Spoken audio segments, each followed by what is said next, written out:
listening to the Fantasy Takeaway Podcast with Murphy Hamilton and Joe Pollock.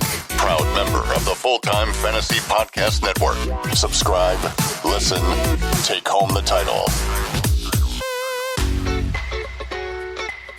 What's up, Takeaway Nation? Welcome into our Week 4 review show. Guys, the only takeaway I have after this week is that I don't understand football anymore. Do y'all? I'm gone. It's hard to read when Marcus Mariota and Jameis Winston are playing better football than Tom Brady and DeAndre Hopkins and Davante Adams crap the bed every other week. You know, I think this is that first real week, though, where things got a little weird. And we get a few of these weeks every season, and this was the first one this year, I think, where the bad quarterbacks were good and the good quarterbacks were bad. And that happened at almost every position. Joe, what's pass interference? Nobody knows what pass interference is. It drives you crazy. Like, they send it to the review, and you're like, well, flip a coin. What's going to be the call? It doesn't matter what the play looks like, obviously. Yeah, pass interference is such a moving target right now. There's no way to say this is or this is not.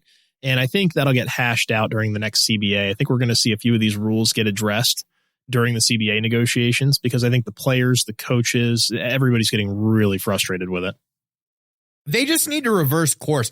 I don't mind a bad call. The one in the Saints game in the playoffs really pissed everybody off, but I mind the bad review way more than I mind the bad call. Yeah, I don't like the idea of having a review process where we can review basically anything, but then they still make a bad call. Like, I really thought that the Packers game had one of the most egregious pass interference non-calls we've seen. You know, you got a guy at the goal line, Marquez Valdes-Scantling basically got abused at the goal line, and there was no flag. They reviewed it, still no flag. The defender was noticeably there early. You can freeze frame it, do whatever you want to do, and nothing. Like, if that's the kind of performance we can expect from the review process, then why even have it? Exactly. Like, they need to just reverse course and get rid of the review process completely.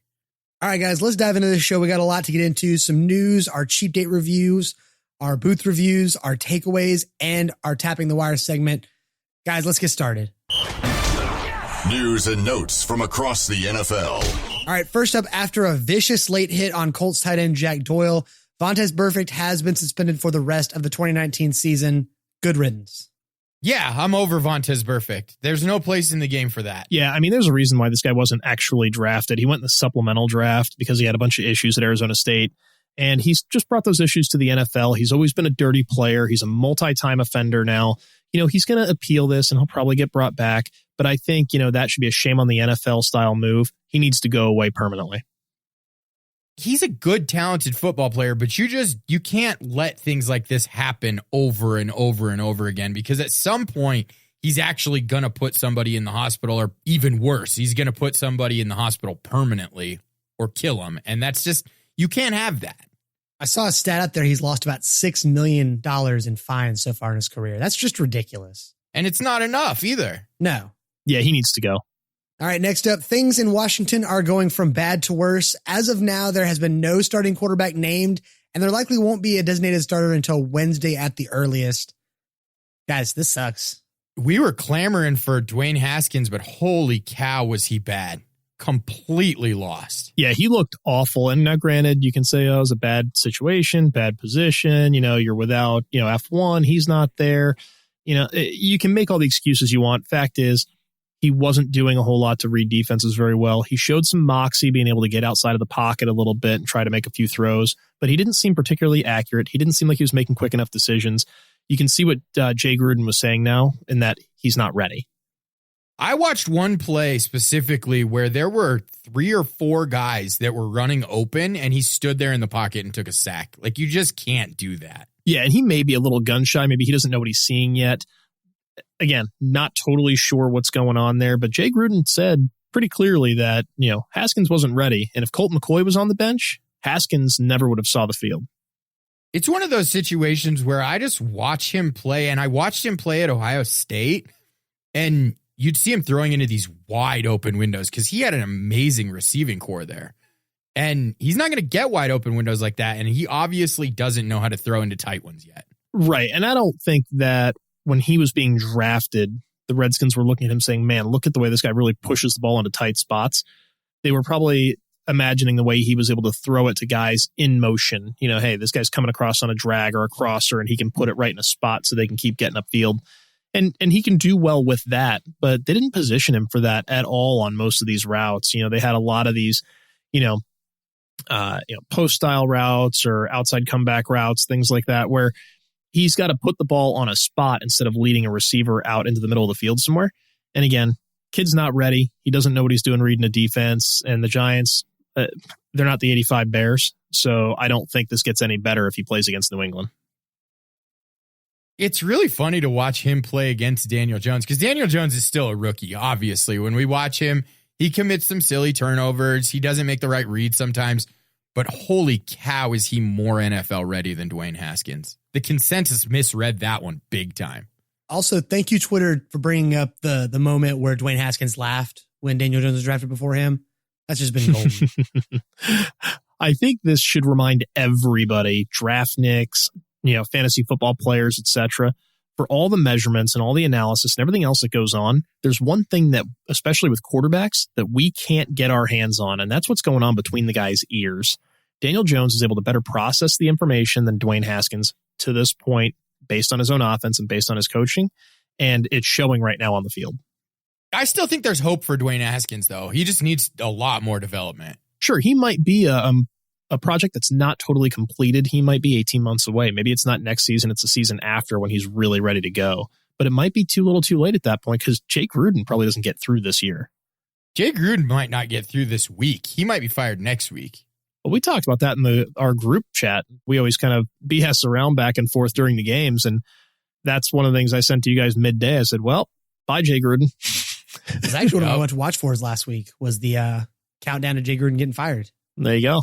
One other thing I want to mention on this, something that I think is really hurting Dwayne Haskins is, I don't know if you guys have been paying attention to any of the sideline cams when they just kind of pan over, maybe after a Redskins drive.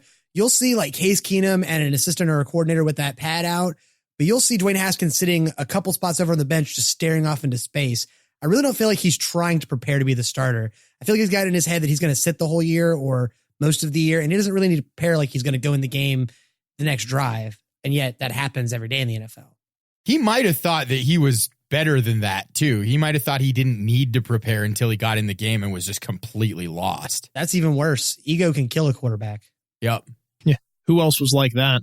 I think of guys like Jamarcus Russell. I think of guys like Johnny Manziel. I think about all these guys that didn't make it. And I'm not saying he's a bust yet. I mean, it's been barely half of a game. So we're not there yet. But, man, he needs to get his head in that iPad or in that Surface Pro tablet they've got on the sideline there and get ready to play. You better call Microsoft real quick and just see if they'll send us some money for that one. I know. That was a real shameless plug there. Sorry. All right, and the last bit of news, Bears quarterback Mitch Trubisky left Sunday's game after a hard hit. It was a strip sack, actually, and has since been diagnosed with a dislocated left shoulder and a slight labrum tear. So he will be out at least a couple of weeks. I've seen one, but I think it could be between 2 and 3 is the other reports I've seen. Don't the Bears have a bye coming up, though? I believe it's the week after this one. I think they play in London this week, if I recall correctly, and then next week they have the bye. Yeah, week 6 bye. So you can expect to maybe see him back in week 7 against New Orleans. That's possible. When people hear this labrum tear thing, they're like, oh my gosh. But a minor labrum tear is something that will heal without surgery. It's not, he doesn't have what's going on with Cam Newton going on. That's not how severe this is. Yeah, I mean, it's still scary enough. It says slight labrum tear, but again, we don't know what slight really means or how slight that is. If I own him in any leagues, though, I'm definitely going to insulate by grabbing Chase Daniels. I'm going to go ahead and go grab any other quarterback that might be available because I'm not going to stake my season on the idea of having him back this year. Are you rostering Blake Bortles anyway? I am. I play in a lot of dynasty leagues. Sometimes you got to roster a backup, man. Here, honest question. I know it's a sidebar and we probably shouldn't go here. Let's just say Jared Goff goes down tomorrow. Seeing what Sean McVay did with Goff, what could he do with Bortles?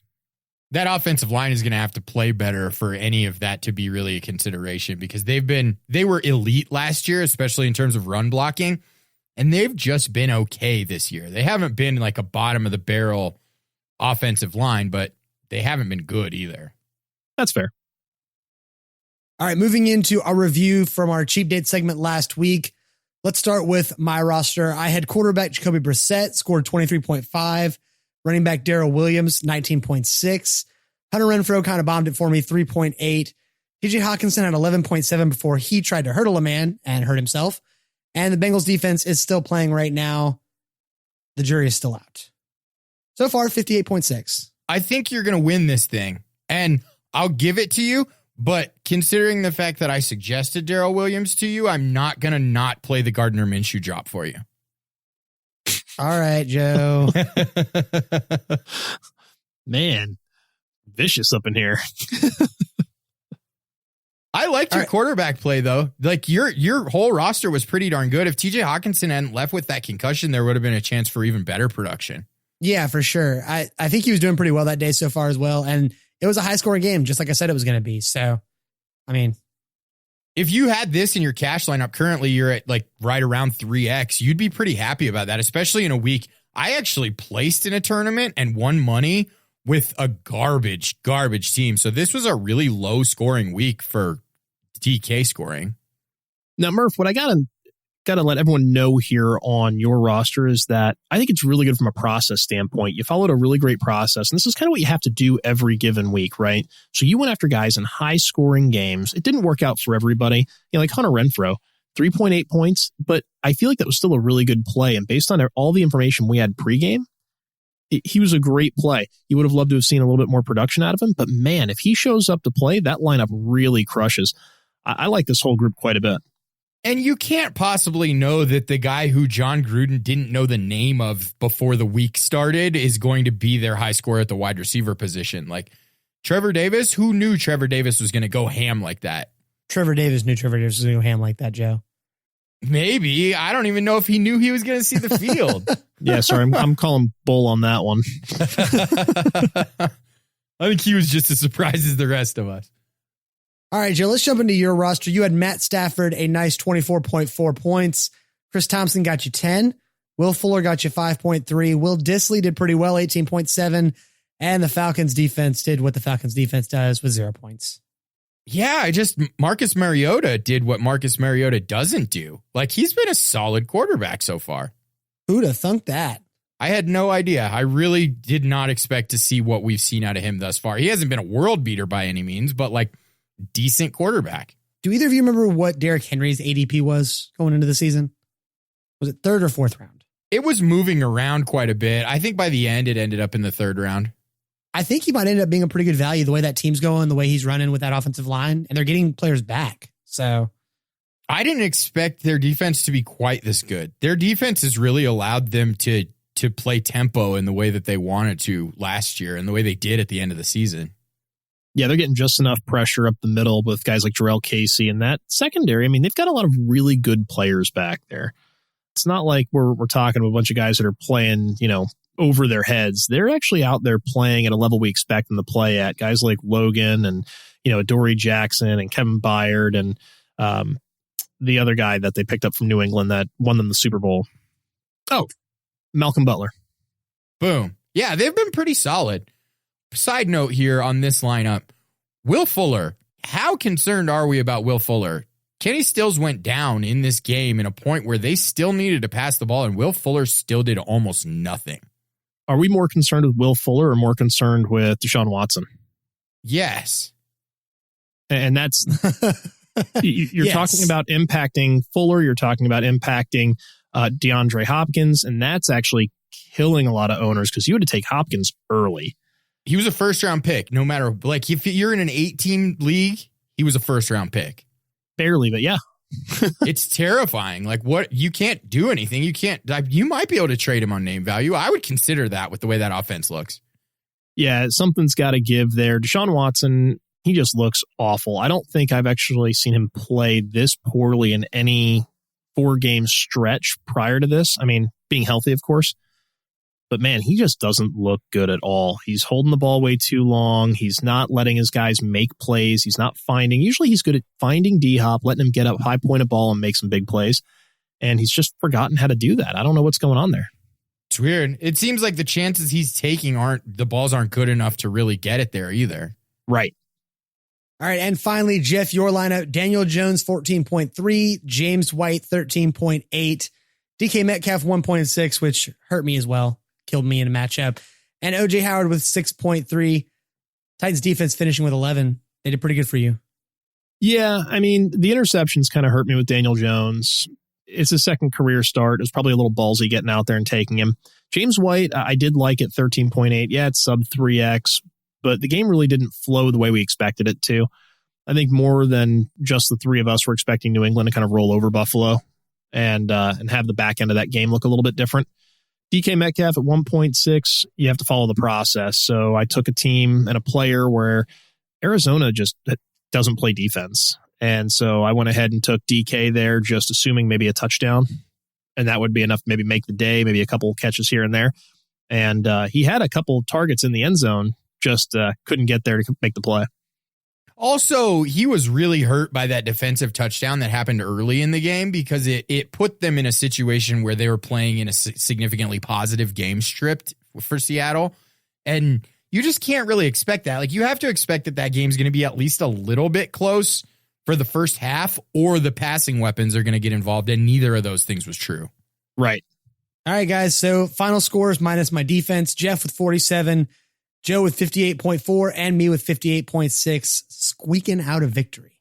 Yep. Yeah, I don't think you're going to end up squeaking it out by the end of this thing either. Cincinnati's going to score a few points for you. So you had a pretty nice win here. Yeah, well, the Steelers just scored another touchdown, so that kind of took away some points. Yeah, it's a few, but they're not going to go negative. They're not going to get you 0. You're going to win this thing, man.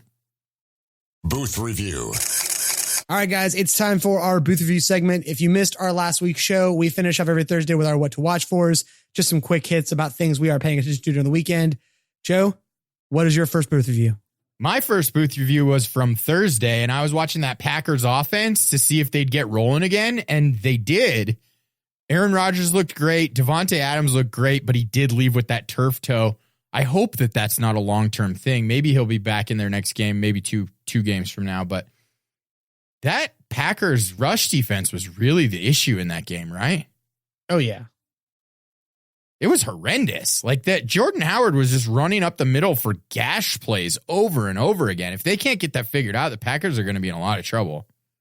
By the end of that game, I swear to God, if anybody said, "Do you know how old Jordan Howard is? He's still young," I was going to throw something against a wall. I'm tired of hearing it. If they want to get him involved like that, though, that's a big deal.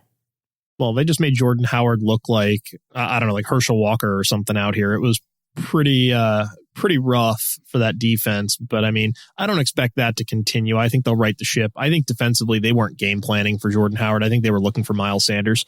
So from a key standpoint, I just don't think they were worried about Howard.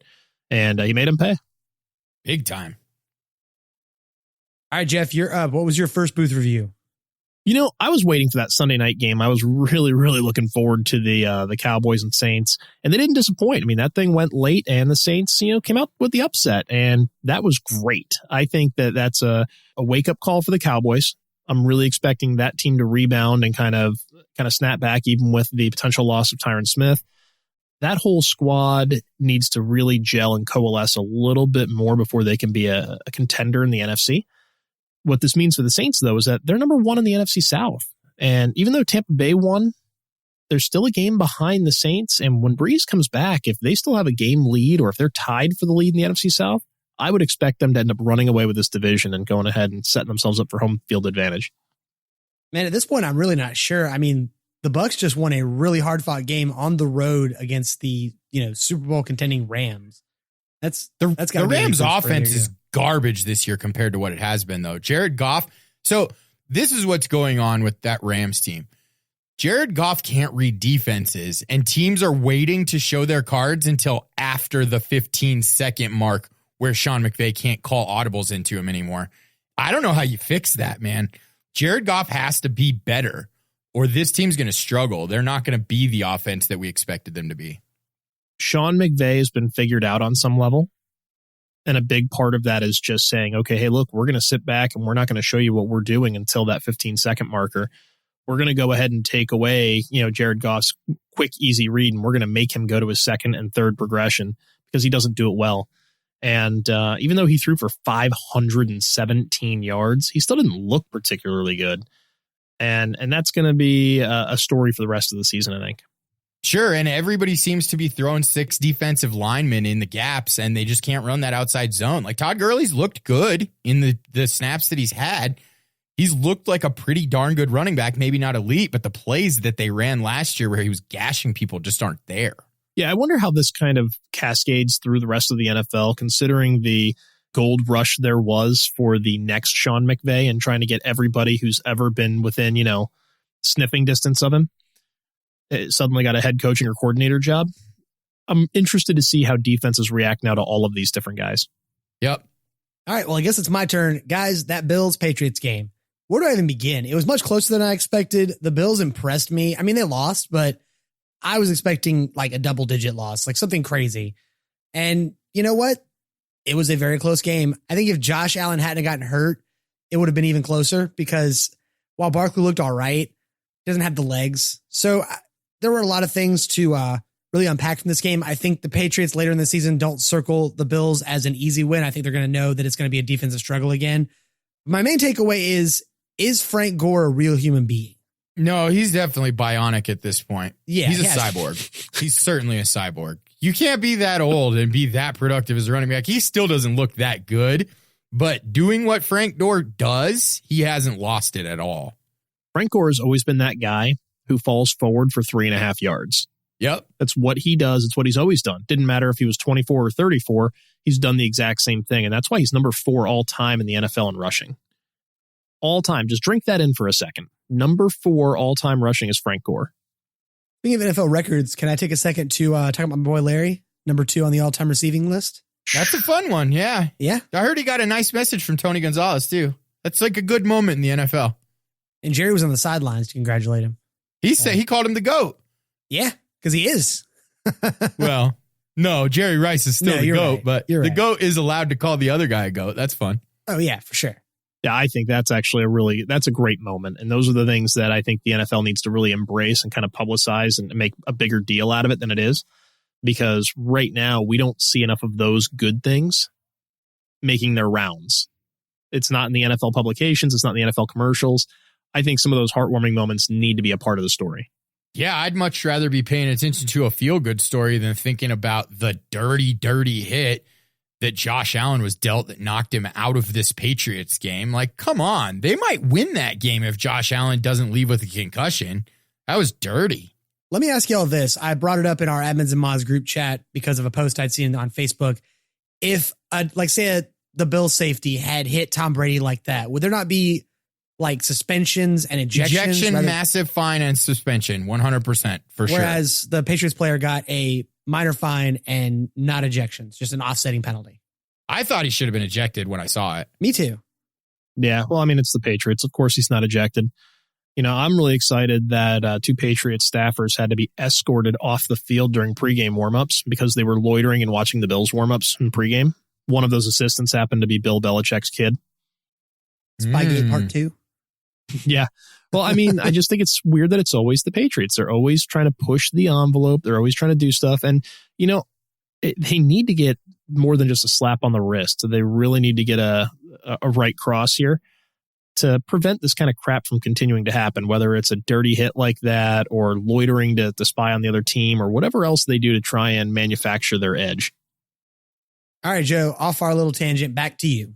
I was watching Austin Eckler, man, and I do not know how they're going to take him off the field when Melvin Gordon gets back into full swing of football. Watching him is so fun. I don't know if it was because their wide receivers were all hurt. They were missing Mike Williams. They were missing that other guy that nobody cares about, Travis Benjamin. But Austin Eckler was lined up in the slot and out wide quite a bit. So I'm wondering if they're going to take a page out of some other teams' books where they've used 2 players at the running back position in different ways. Are we going to see a bunch of Melvin Gordon and Austin Eckler on the field together going forward? I hope so. I have a couple Austin Eckler shares. Me too, man. That offense could be totally dynamic if they use Austin Eckler more like the Bears use Tariq Cohen or to a point how the Saints use Alvin Kamara. Man, I'm excited to see that if it goes down. I mean, Eckler had himself a role in this offense before Melvin Gordon went away. I think that it's going to be expanded. Yeah, well, and I think it will be a bigger role, especially over the next 4 weeks.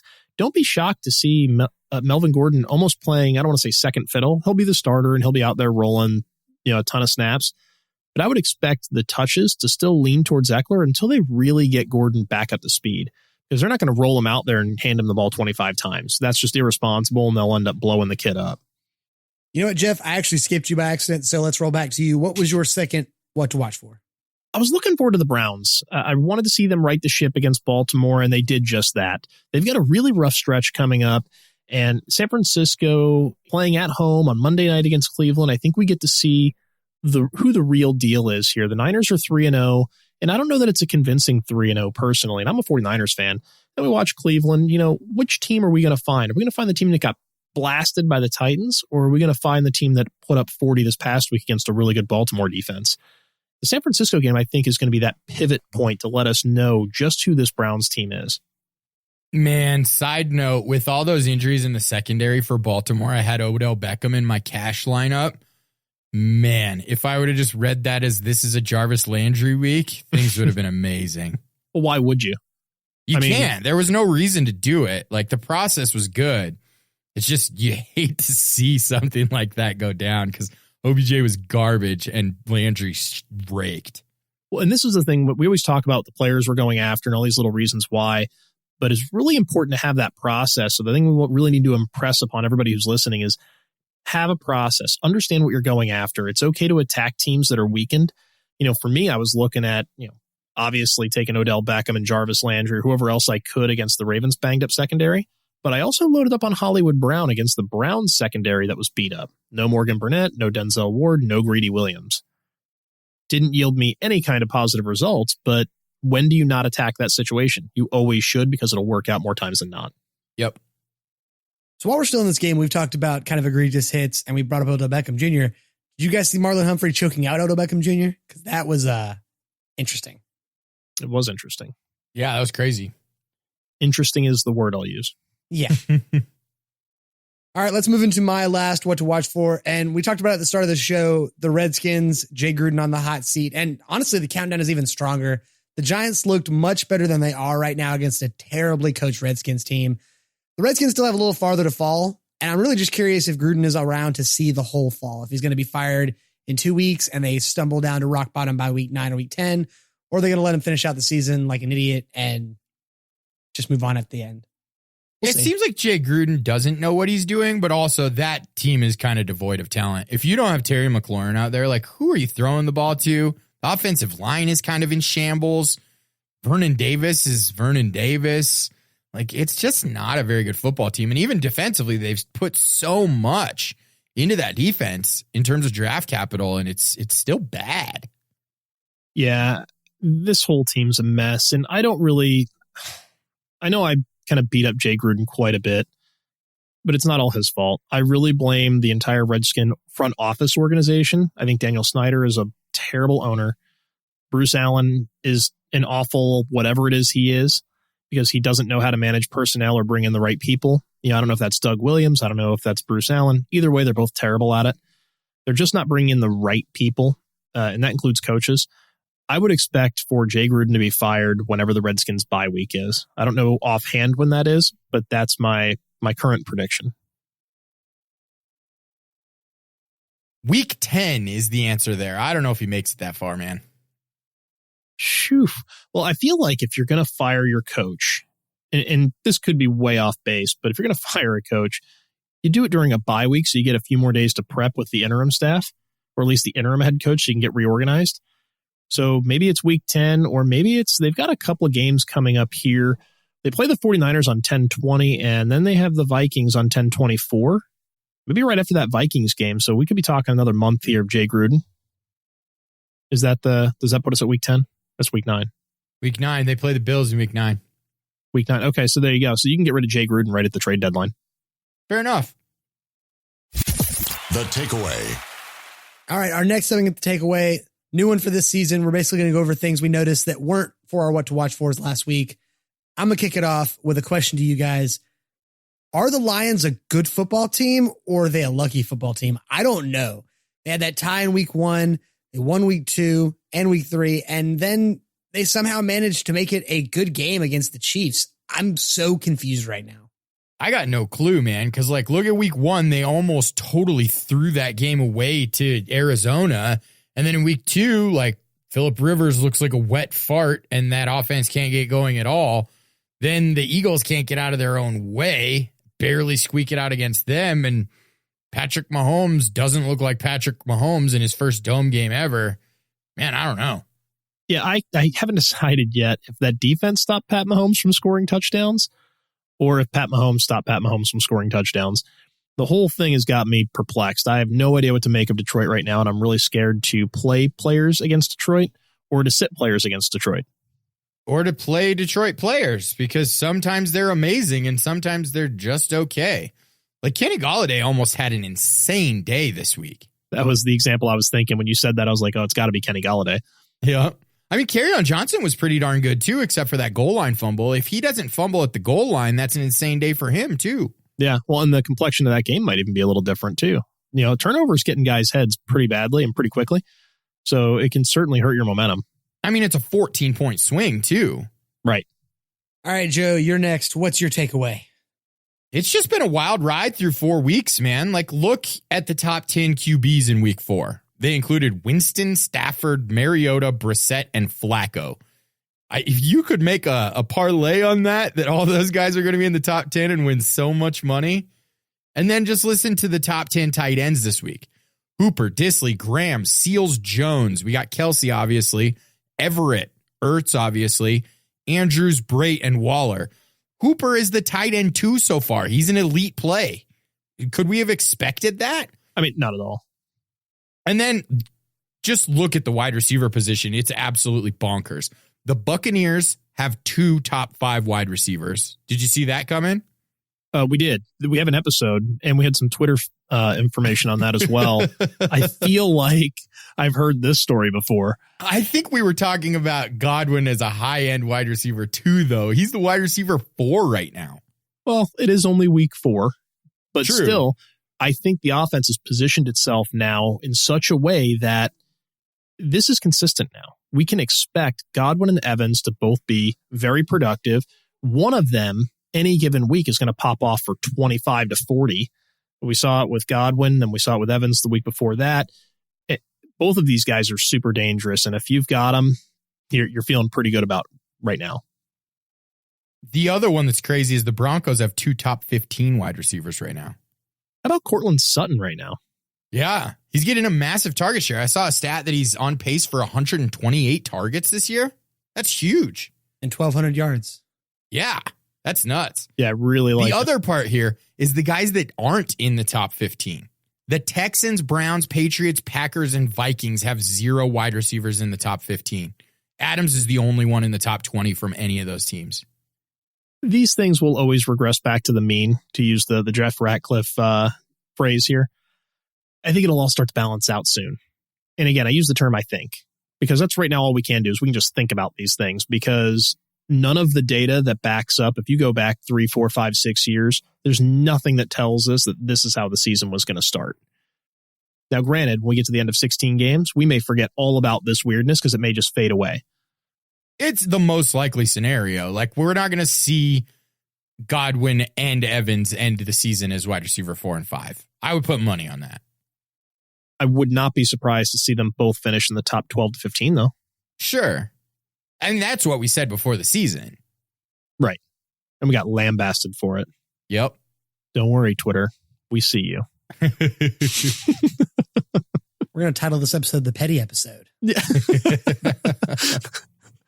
just giving Twitter the side eye right now. Isn't that what you do for Twitter, though? Like, I'm not a big guy on Twitter, but I would just assume Twitter has like a side eye as its icon, right? Sure. I mean, if it doesn't, I'm gonna find one, figure out a way to program it in there. All right, Jeff, throwing it to you. What's your takeaway from the weekend? Well, it's kind of playing off what Joe already said with all the weirdness, and I just want to know when the real Marcus Mariota is going to stand up. We've seen a guy that painfully underperformed the last few years. He had shown us glimpses a few different times, and he just never really seemed like he was developing into that real pocket quarterback and that guy that was going to drive the ball and make big plays with his arm after being the second overall pick. This past week, I got to watch him a little bit, and he looked like he was really throwing the ball with authority. Didn't matter if it was a crossing route, to the deep middle of the field, or if he was throwing one on the outside. Again, we're talking deep outside, 12, 15 yards downfield, and he's putting balls in there on a rope. He's throwing with great anticipation and a lot of confidence. And this is the guy I expected to see 2 or 3 years ago.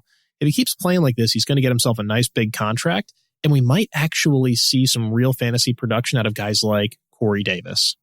Oh, I'd love to see some Corey Davis. Like, even when I watch the film now, sometimes he has some boneheaded drops. We've seen him have some stupid fumbles, but he's a good football player. He runs nice routes. He's got good hands. I like Corey Davis, man. I really hope Mariota gets it together enough for him to be a viable fantasy asset. Yeah, I love Corey Davis. I'm a big Corey Davis guy. I have tons of rosters with him on them.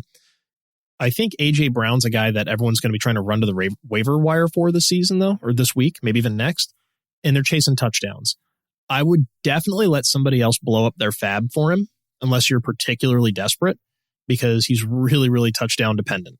I'm already an A.J. Brown stash guy in Dynasty. I have him everywhere. Well, Dynasty's a different animal. If we're in redraft, though, I'm probably going to let him stay on the wire. Wide receiver's deep enough that I don't know if I want to chase a guy who, what does he have, 3 touchdowns in the last 3 weeks, 2 of them in this past game? But he only put up 200 yards, I think. Not quite. Yeah, his air yards are abysmal, too. Right. And none of these things lend themselves to strong future production. So if somebody else is going to try and, race you to the waiver wire to go get A.J. Brown, that's okay. Let them. Go ahead and take the other guys that are available. Tapping the wire. All right, it's time to tap the wire, talk about some of our favorite waiver wire ads. Let's start with quarterbacks. Just a couple names here. Jameis Winston, still under 50% on ESPN, so need somebody, definitely pick up Winston. I think, and I'm going to take a little side tangent here, that this week really showed what we can expect from Jameis Winston under Bruce Arians. Last week he played pretty well. This week he played even better. I feel like he's getting calmer. He's understanding the system more. I'm really excited for Jameis Winston going forward. Don't forget about the pick 6, Murph. Jameis Winston is still Jameis Winston. Look, stuff happens. He used to throw 4 picks in a game, so we're still doing better. We're doing a little better, but I'm not ready to sit here and say that you throw Jameis Winston in your starting lineup week after week. I think he's still a matchup-based play, and he's a guy that you want to look for the game script with. You want to look for that shootout because he can perform in a shootout. But if it's a defensive struggle against a good team, I'm putting him on my bench for sure. I sat him this week. Like a big Jeff. Dummy. I would have too. Well, I played Brissett in his place. And not terrible. Well, right. And my thought was, Brissett against the Raiders defense, who, they're suspect on the back end. Or I can take Jameis against Wade Phillips' defense, who has a healthy Peters and Talib. I went ahead and took Brissett, and now I feel like a dummy. And Nickel Roby-Coleman got absolutely crushed by Chris Godwin. Who'd have thought? Like, they didn't even cover him half that game. We love Chris Godwin on this show, but if you leave anyone that uncovered, they're going to go off. Yeah, I don't know what they were doing. I'm going to be completely frank with you. I have no idea what their plan was for Godwin. It's not like he just showed up. He's been balling out all season. What are you going to do? And the other name I had on my list. I missed you. Woo, I missed that one. We haven't played it in a little while. Yeah, Gardner Minshew, per Fantasy Pros, he is still at 14% ownership. So go pick him up. I think he has more fantasy points than Aaron Rodgers too, right? Yes, that is the stat I've seen, yes. That's another one of those things where we're going to regress to the mean here, but it's pretty impressive. It'll be really funny when Aaron Rodgers goes on like a 4-game run of like 38 points a game, and he just goes absolutely bananas. And everyone's going to be like, oh my gosh, run to the wire, get Aaron Rodgers, because everyone will have dropped him by that point. Because it'll be like weeks 8 through 12 or something crazy. Actually, it already started this last week, Jeff. Wait a minute. He needs to do it again this upcoming week. Let's pump the brakes. He might not be able to do that with Davante Adams either, but we'll see. Yeah, and he is already out, apparently. Also, I kind of want to point out that you mentioned that people might be able to pick him off the waivers. What idiot would drop Aaron Rodgers after just a couple bad weeks? Like, it's Aaron Rodgers. If anybody's going to bounce back, it's him. If you're in a 10 or 12-man league that plays one quarterback, it's completely realistic that you drop Aaron Rodgers if he's underperforming. You're not going to keep plugging in a guy who's costing you 4 points at the position to everybody else every week. It doesn't matter what his name is. At some point, you've got to either carry 2 quarterbacks, which isn't a viable strategy more times than not, or you're going to have to cut him loose and go grab another guy who's putting up numbers. Like maybe it's a Jameis Winston this week. Maybe it's Danny Dimes the next week. Maybe it's whoever. Drew Brees comes back. I've seen him cut in a bunch of leagues. There's a lot of other options. I would not be shocked if we see the ownership rate on Aaron Rodgers start to drop way off if he has 3 or 4 more craptastic games. Joe, you got any low-owned quarterbacks you want to throw out there? Just Chase Daniel. I don't think that this is a play where you're going to do it in redraft in a single QB league, but he was PFF's number 2 rated quarterback in week 4, so he played pretty well. It was a very, very conservative game plan before and after he was in the game. Trubisky's probably out until week 7-ish. We'll see when it happens, but in a 2 QB or super flex, I'm using him as a break glass in case of emergency play. Yeah, I mean, I like Chase Daniel, so I think that's actually a really good one to talk about. If you're in a 2 QB league or if you're in a super flex, you've got to have that guy, and you've got to probably spend some money on him right now. Fab too. Yeah, it's going to be costly, but you're going to have him because you can't go without having that second quarterback. It's going to end up blowing up a significant chunk of your season. All right, let's move into running backs. Listed here, I have Jordan Howard, Ronald Jones, and the cyborg Frank Gore. Which of these 3 guys would you target first? Ronald Jones, because Ronald he's Jones. emerging with a bigger and bigger role. Yeah, exactly. Great minds, man. Because I don't think everybody's going to be jumping like on the waiver wire with $30, $50 of fab to go get him this week. I think you can get him for $4 pretty easily.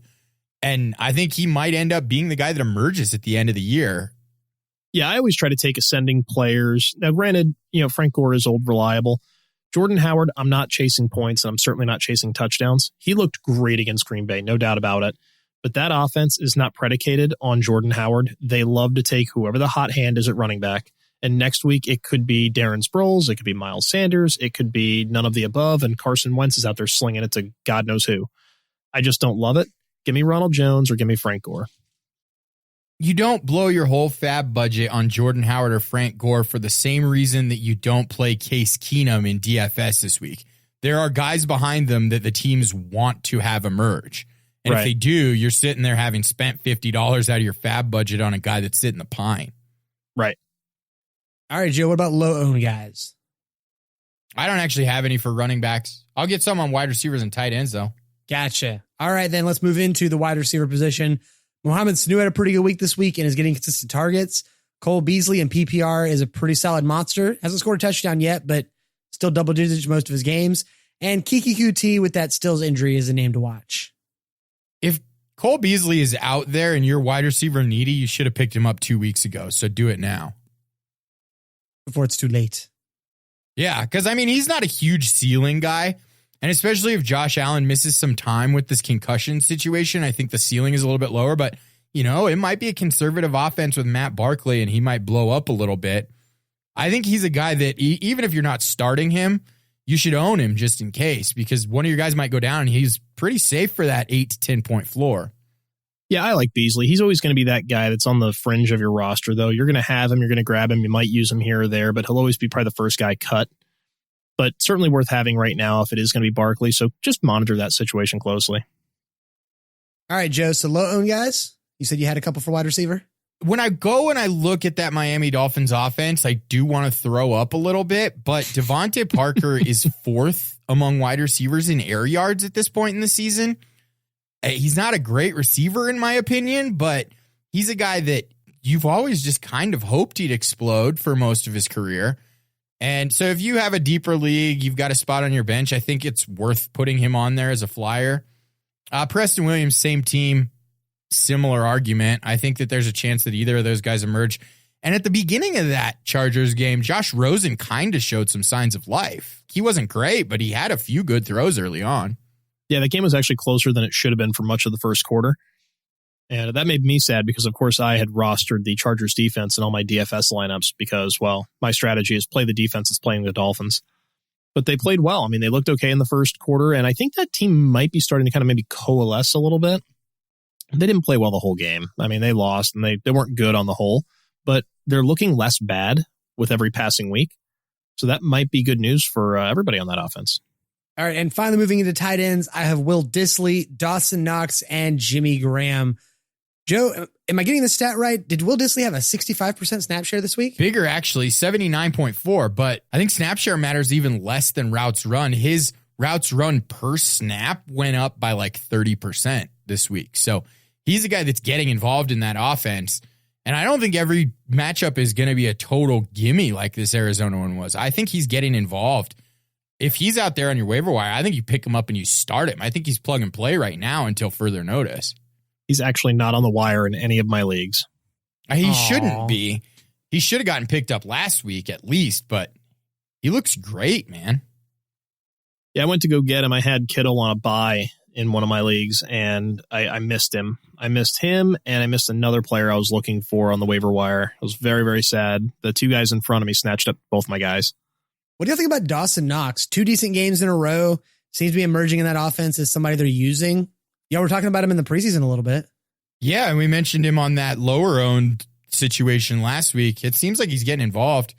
I'll pick him up. I'm not ready to start him, and I don't usually like carrying 2 tight ends, but especially in a little bit deeper leagues, I think he's a guy you absolutely have to go out and grab. I think this depends on the size of your roster. It also depends on the depth of your bench. If you're in a 12, 14, 16-man league, but you've only got 4 or 5 on the bench, maybe I'm not putting him on the roster, but I've definitely got him watch listed, and I'm grabbing him at my nearest need or convenience. But he's certainly a guy that you need to have on your radar, because I think the other owners in your league are probably going to sleep on him. You've got to be in a pretty savvy league for this guy to get picked up. And at worst, he's become a viable streamer for you. If you've had a tight end go down, if your tight end is O.J. Howard and he's underperforming, Dawson Knox is a guy that you have to look. If you're talking about a matchup with a defense that lets tight ends score like Arizona does, he's certainly a viable play. Oh, for sure. And as far as Jimmy Graham, threw him on the list because he's getting some decent production. I think he's probably the least exciting of these 3 names, but definitely somebody to go out there and use as a streamer. Sure. I like Jimmy Graham too. I think he's definitely past his prime ×2, but he's a guy you can throw in as a streamer for sure. I mean, the dried up husk of Jimmy Graham rides again. Maybe this is the farewell tour, because there's not much left in that tank. Chris Harris calls him Horse Donovan, so I really like the rides again.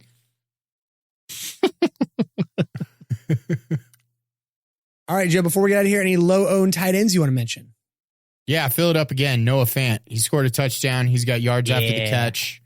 Just, you don't want to roster him in any kind of shallower leagues, and he's probably already owned if you're in a dynasty league. But if you're in something between those two things, go grab Noah Fant, because he's crushing it. I mean, he only has 125 air yards so far, but that leads the team by over 100 at the tight end position. Yeah, and he had a few passes that should have been caught or were nearly caught. If the throw could have been just about 4 inches in one direction or another, Fant's got a ton more yards and a few more catches this past week. You know, it didn't actually matter, but I played Noah Fant against you this week, Joe, in our Dynasty League. Hell yeah. Just fun fact. Still beat you. I mean, yeah. Your team is a perennial contender. My team is a rebuild, so sure. Good job on that one. Yeah. You going to beat the Dolphins and brag about that? I would say that the metaphor here is that I beat the Dolphins by 3 in overtime, and it was horrifying the whole time. My team crapped the bed. Oh, God, that would be a terrifying situation. Bad taste in everybody's mouth right there. Yeah, it was yucky. Gross. As we get into October, Joe, are you pitching NFL horror movie ideas? Because that sounds like a really good one right there. Yeah, let's do that. That sounds fun. All right, guys, that'll do it for our Week 4 review show. We will be back on Thursday with our Week 5 preview, all the fun stuff that comes with it. Jeff, Joe, you got anything before we get out of here? I think we're going to do a Thursday night preview for that show. So bring that one back. That's pretty exciting. I like it. And I had an idea that I want to float out there for everybody. Shoot. I think that the Dolphins beat the Patriots because Bill sits his starters in their second matchup when they play each other later in the season, only so the Redskins get the top pick in the draft. Maybe the Broncos, who knows? Could be. I think the Broncos will end up getting a couple of W's. I think so too. They've been close twice already. Yeah, they're not nearly as bad as the Redskins and Dolphins. But Bill screws the Dolphins again by letting them win, and they lose the top pick. A little something for you to go out on. All All right, guys, we'll see you on Thursday. For Joe at Human Stat Sheet on Twitter, for Jeff at NFL_DiMatteo, and of course myself at MurphyFFT, or find us all in the NFL Fantasy Football Discussion Group on Facebook. Bye, guys. Later. See ya. Thanks for listening to the Fantasy Takeaway Podcast. Don't forget to subscribe on Apple Podcasts, Google Podcasts, or wherever you listen to podcasts. And follow the show on Twitter at FF Takeaway.